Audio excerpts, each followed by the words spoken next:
का स्वागत है, देशवासियों का स्वागत है, भारतवासियों का स्वागत है। दर्शकों, बहुत पहले मैंने एक नेपाली कहानी पढ़ी थी। उसमें लेखक किसी व्यक्ति से पूछता है कि दुनिया का सबसे कठिन काम क्या है, सबसे मुश्किल काम क्या है, पहाड़ पे चढ़ना क्या गहरे समुद्र में जाना। लेखक उत्तर देता है कि हकीकत में सबसे गहरा, सबसे कठिन काम पहाड़ पे चढ़ना या समुद्र पे चढ़ना नहीं है। सबसे मुश्किल काम है एक विधवा औरत का या एक बिना पति की औरत का बच्चों को पालना। पहाड़ पे आदमी एक बार चढ़ जाएगा, समुद्र आदमी एक बार आ जाएगा, लेकिन एक औरत जिसका पति नहीं है, वो 4 या 5 या 6 बच्चों को जब पालती है तो वो जिंदगी भर की वो तकलीफ, वो कठिनाइयां होती है जो वो औरत ही जानती है कि पहाड़ पे चढ़ने से ज़्यादा तकलीफ। ये है वो औरत, ये है वो औरत जो पिछले 35-36 साल से बिना पति के, इनके पति के अनबन हो गई, डाइवोर्स हो गया, बिना पति के 2 लड़कियां और 2 लड़कों को पालती रही। जेजे कॉलोनी में हम इस समय मौजूद है, रोनी सेक्टर 26 की जेजे कॉलोनी में। आप देख रहे हैं यहाँ पे छोटे छोटे मकान बने। मैं कैमरामैन साहब से गुजारिश करूंगा कि यहाँ पे दृश्य दिखाएं। आप देख सकते हैं छोटी सी गली है, जेजे कॉलोनी है, छोटे छोटे मकान बने हैं 26 मीटर वाले टाइप के। और लंबे समय पहले, जिस समय सन 82, 83, 84, 86 के आसपास थे, तो ये मकान भी नहीं थे, बहुत कच्चे तौर पे प्लॉट और ईंटें वीटे से यहाँ पे खड़ी हुई थी। ऐसे में इस औरत ने, जो आप यहाँ पे देख रहे हैं, इन 2 लड़कियों को जवान करा, उनकी शादी करी और 2 लड़कों को भी। अब चूंकि एक अकेली औरत, बिना पति की औरत जब 4 बच्चों को पालती है, लाजमी हो जाता है कि चारों बच्चों में से एक आध बच्चा कहीं ना कहीं किसी गलत हरकत में या किसी न किसी अशोभनीय हरकत में भी चला जाता। मामूली सी बात है। माँ सब बच्चों के पीछे पीछे नहीं जाके नजर रख सकती है कि कौन शराब पी रहा है या कौन कहीं पे गली के नुक्कड़ पे खड़ा हुआ बीड़ी पी रहा है। ये आमतौर पे हो जाता है। पति होता है सर पे तो कम से कम थोड़ी बहुत रखवाली हो जाती। इस औरत ने ये पला, इस औरत ने जो ने इतने समय तक अपने बच्चों को पाला, पोसा, बड़ा करा, तो जाहिर सी बात है एक आध गलतियां बच्चों से भी हो जानी चाहिए। इस अखबार के मुताबिक नवभारत टाइम्स, जो एक जिम्मेदार भारत का अखबार है, इस खबर के मुताबिक 4 मई के अखबार की खबर के मुताबिक 2 पड़ोसियों का झगड़ा हुआ, जिसमें से एक इसका लड़का और एक दूसरा व्यक्ति कमलकांत था। इस महिला सलमा के लड़के का नाम आज़ाद है।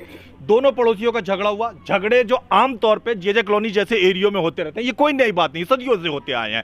पड़ोसी पड़ोस में रहते हुए छोटी मोटी चीज़ों पे झगड़ना, झगड़ा कभी कभी बढ़ भी जाता है, हाथापाई तक पहुंच जाता है, तू तड़ाक तक पहुंच जाता है। और थाना के साथ कई सालों से अड़ोस पड़ोस में रहती आई है। ये वो महिला है जिन्होंने लंबे समय से सुख दुख में इनके साथ खड़ा होता है, जो यही रहती है। ये कुछ कहना चाहती है जी?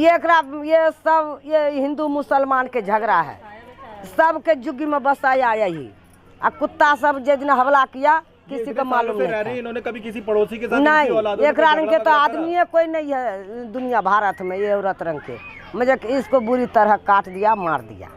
इन्होंने कभी किसी का बुरा करा या कभी नहीं बुरा किया, किसी से शांति के साथ सारा परिवार लंबे समय से। हाँ, देखो घर इसका है, ये दुख सुख में सब लोगों के सब में साथ देता है। जितने भी लोग हैं सब आपस में, हम आपस में लड़ता तो ये पंचायती करता है, ये मुखिया है, सरपंच।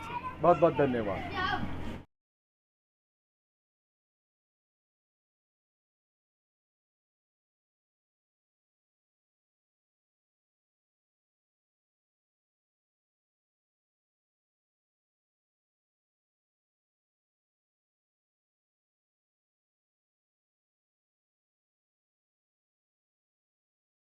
दर्शकों, आपस में 2 लड़के लड़े, 2 आदमी लड़े, ठीक हुआ जो गलत हुआ। थोड़े समय अगर आप में से किसी ने वो धर्मेंद्र और सुनील दत्त की बदले की आग फिल्म देखी हो, तो फिल्म में दिखाया कि डाकू भी जब एक दूसरे को मार रहे थे तो एक दूसरे की मां को नहीं मार रहे थे। वहां भी डाकुओं का ये रूल था कि हम एक दूसरे से लड़ेंगे, लेकिन कम से कम एक दूसरे की मां को नहीं कोई मारता। एक डाकू जब दूसरे को फिल्म में मार देता तो उसकी मां को पालता रहता पूरी फिल्म के हिसाब से, क्यों मैंने अपने दुश्मन को तो जरूर मार दिया पर उसकी मां की इज्जत करूंगा। मां सबकी बराबर होती है। एक औरत जो बुजुर्ग हो जाती है बच्चों को पालते पालते, तो हर दुश्मन और विरोधी और शैतान के मन में भी ये आदर आ जाता है, यार मां सबकी बराबर है। मेरी मां ने भी दुख तरीके से मुझे पाला, इसने भी पाला। एक औरत पे 2 लड़कों की लड़ाई में जुल्म करना वाकई बहुत ज़्यादा शर्मनाक हरकत है। हम देख सकते हैं कि सलमा बेगम के, ज़रा आप हाथ लाइए, ये यहाँ हाथ आप देखिए, ये ज़ख्मों से भरे पड़े हुए हैं। ये हाथ देखिए, इसके ऊपर फ्रैक्चर हुआ पड़ा हुआ, वो हाथ देखिए उसके ऊपर प्लास्टर बंधा हुआ। ये सलमा जी कुछ समय तक अभी सफदरजंग हॉस्पिटल में गंभीर अवस्था से, मरण अवस्था से निपट के वापस आई हैं। इनका पेट, छाती, हर तरफ भरपूर जख्मों का निशान है। इनकी हड्डियाँ हाथ की टूटी हुई हैं, ये फ्रैक्चर के हिसाब से साबित हो रहा है। हम देख सकते हैं कैमरे पे ये जख्म आप देखिए, ये चोटें लगी हुई हैं। थोड़ा ऊपर की तरफ हम देखते हैं, ये माथे पे आप देख सकते हैं टाकों के निशान साफ साफ नजर आ रहे हैं। ये 4-5 ये औरत जिसने जिंदगी भर दुख झेला, परेशानी झेली, बच्चे पाले, उनकी शादियां करी, लास्ट में जब ये 50, 60, 65 की पहुंची तो इससे बड़ा दुख क्या होगा कि कई सारे लोगों ने मिलकर इस औरत को विभिन्न विभिन्न यंत्रों से, विभिन्न औजारों से, विभिन्न विभिन्न हथियारों से मारा।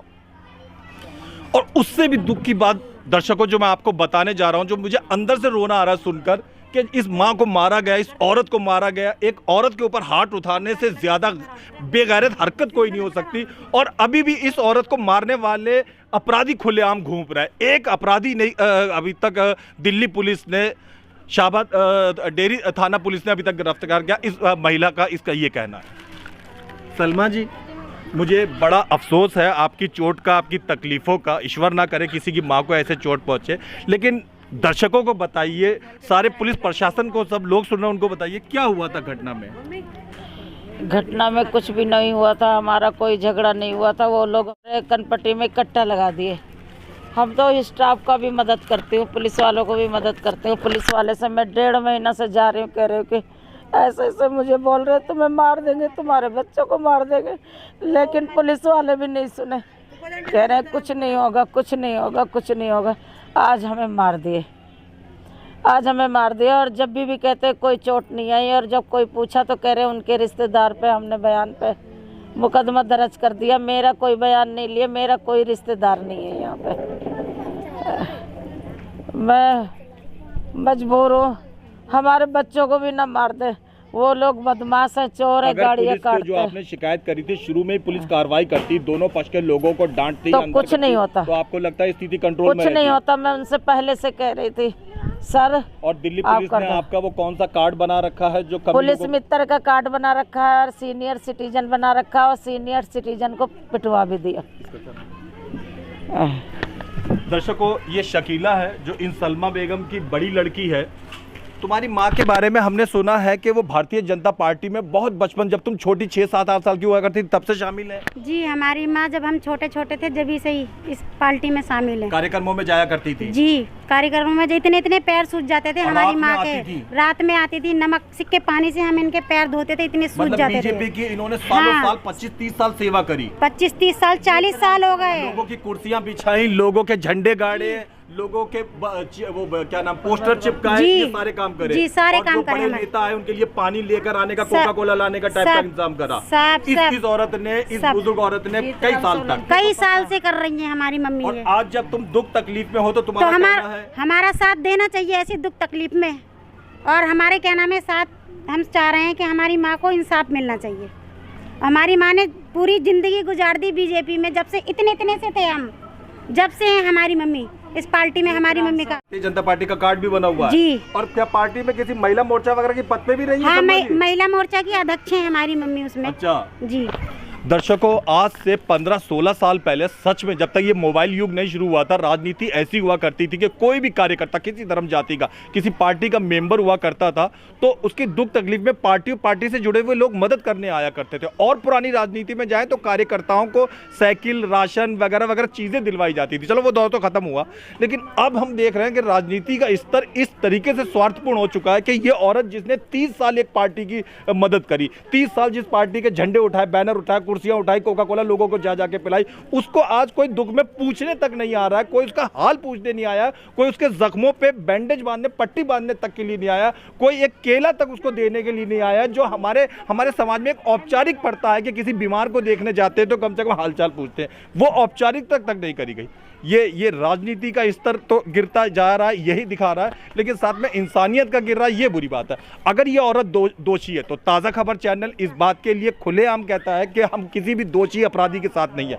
ये औरत, इसकी संतान है, कोई भी दोषी, उनको सजा मिलनी चाहिए। ये कानून का काम है, अदालत का काम है, हमारा काम नहीं है कि वो उनको जो मुनासिब सजा वो दे। लेकिन अगर ये दोषी हैं भी तो भी एक अपराधी का भी ये हक बैठता है कि उसे इंसाफ मिलना चाहिए। अगर एक आदमी जेल में है या एक आदमी बुरा है या एक अपराधी है और उसे कोई मारे जा रहा है तो भी ये उसका हक है कि उसे मारे जाने वाले अपराधी को पकड़ना चाहिए। ये औरत, ये इसका हक है। ये झुग्गी में रहने वाली औरत, ये जे कॉलोनी में रहने वाली औरत, ये बुजुर्ग औरत, ये इसका हक है कि इसको मारने वाले अपराधियों को गिरफ्तार होना चाहिए। ये लोग सरकार से कोई प्लॉट नहीं मांग रहा है, ये लोग सरकार से कोई महल नहीं मांग रहे, कोई कर्जा नहीं मांग रहे, ये सरकार से सिर्फ इंसाफ की गुहार लगा रहा है, कहाँ से कह रहा है, क्या क्या कहना चाहती हो तुम सरकार से? सरकार से यही कहना चाहती हूँ कि मेरी सास को इंसाफ मिले। जो मेरी सास को मार गए हैं उनको सरकार पकड़े, तो पकड़ के उनको सजा दे। सिर्फ तुम्हारे लोगों को ही पकड़े या जो दोषी?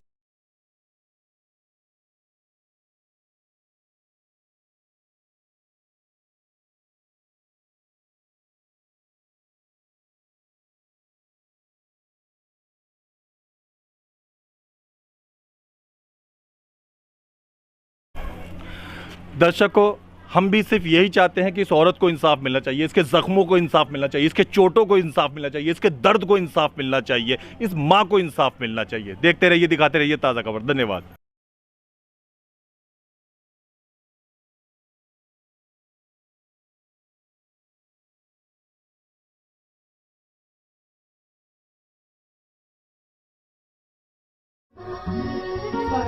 दिन की शुरुआत पूजा के साथ, स्वाद बेहतरीन पूजा नमकीन। शुद्ध मूंगफली तेल से निर्मित, मजे से खाइए, शाम से खिलाइए पूजा नमकीन। शुद्ध मूंगफली तेल से निर्मित, मजे से खाइए, शाम से खिलाइए पूजा नमकीन। आप देख रहे हैं अनमोल ताज़ा खबर। अनमोल ताज़ा खबर की ओर से आप सबको सत श्री अकाल, सलाम, नमस्ते, जय हिंद, जय भारत। इंसाफ की निडर आवाज, अनमोल ताज़ा खबर। देश दुनिया की ताज़ा तरीन और बेहतरीन खबरें, अनमोल ताज़ा खबर।